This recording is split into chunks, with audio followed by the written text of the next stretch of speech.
ઘરના હોય કે દીકરા હોય કે શાંતિથી પોતાનો પરિવારનું જીવન કોઈને નિર્ણય વગર ચલાવે, કે પોતાનો ધંધો રોજગાર મહેનત કરીને પોતાનું પેટ ભરે છે, કોઈને નડતા નથી. અને અમુક આ સામાજિક તત્વો બે નંબરના ધંધા કરનારાઓ એક શેરીમાં એક મકાને ઊંચા ભાવે લઈ લે પછી બીજા લોકોની હાલત શું થાય છે, 50% પૈસા વેચીને વહી જાવ. આમાંથી પણ આપણે ધીમે ધીમે જો એક સોકો થશે, મુઠ્ઠી હોય ને તો એમાં તાકાત હોય છે, પણ મારો સ્વાર્થ આવી ગયો, મારું શું થશે, બોલો કે મારું શું થશે. એમાં તો 700 વર્ષ આ દેશ ઉપર મોગલોએ રાજ કર્યું અને 200 વર્ષ આ દેશ ઉપર અંગ્રેજોએ રાજ કર્યું. 900 વર્ષ સુધી આ દેશ લૂંટાણો હતો. આપણે એક નહોતા આપણે લૂંટાણા છે. જો આપણે એક હોત તો કોઈની તાકાત નથી કે આ દેશના આપણી સંસ્કૃતિ ઉપર, આપણા ધર્મ ઉપર, અરે 17 વાર સોમનાથ મંદિર ઉપર આક્રમણ થાય ને મંદિર તોડી નાખે ત્યારે એનો મતલબ શું સમજવા? કારણ કે આપણે આપણા સ્વાર્થમાં આપણા રાષ્ટ્રને ભૂલી જાય છે, આપણા રાજ્યને ભૂલી જાય છે. ગુજરાત સરકાર આપણા મુખ્યમંત્રી ભૂપેન્દ્રભાઈ પટેલ હોય કે આપણા deputy chief minister Shri Harshbhai Sanghvi હોય કે ભારતીય જનતા પાર્ટીનું સંગઠન હોય, હંમેશા આપ બધાની સાથે છે. ત્યારે આ નવા વર્ષની આપ સૌને ખૂબ ખૂબ શુભકામના પાઠવું છું.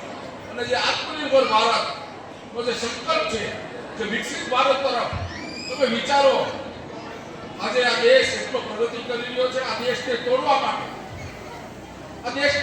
માટે જે રીતે નરેન્દ્રભાઈ મોદી સાહેબ આ દેશનું નામ રોશન કરી રહ્યા છે, વિશ્વમાં એક નેતા તરીકે પ્રસ્થાપિત થયા છે, ત્યારે આ દેશ તૂટી જાય, આ દેશના અંદર ભાગલા પડો, જ્ઞાતિ જાતિના વેર રોપાય, ખોટા બોગસ લોકો ગમે એવા પાટા હેઠળ કરી પ્રજાને ભ્રમિત કરી અને આ દેશને લૂંટવા આવે, એનાથી આપણે ચેતતા રહેવાનું.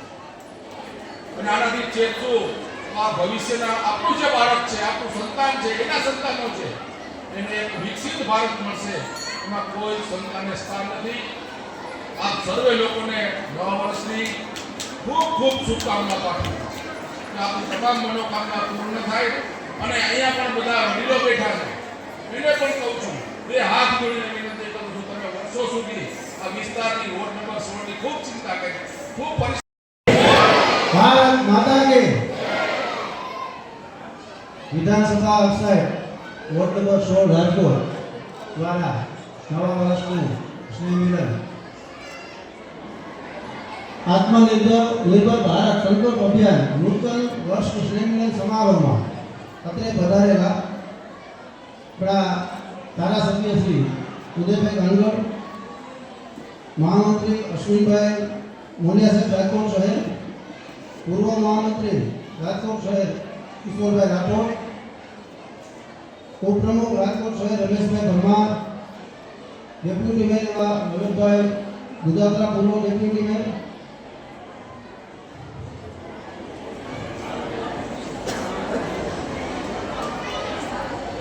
આપણા વોર્ડના કોર્પોરેટર નરેન્દ્રભાઈ, સુરેશભાઈ વસુયા, કંચનબેન સિદ્ધપુરા, ઋતિકાબેન જોશી, મારા સાથી મહામંત્રી મનુભાઈ પ્રજાપતિ, જયદીપભાઈ કાકડિયા, મીણા કાકા ચાવડા, રાજેશભાઈ લીલા, ભાર્ગવભાઈ વિનાસા, જયેશભાઈ દવે, પ્રવીણભાઈ નિયાળા, લીનાબેન રાવલ, ભરતભાઈ ઉભા, દેવિકાબેન રાવલ, ચાંદનીબેન ગોંડલિયા, બાબુભાઈ માટિયા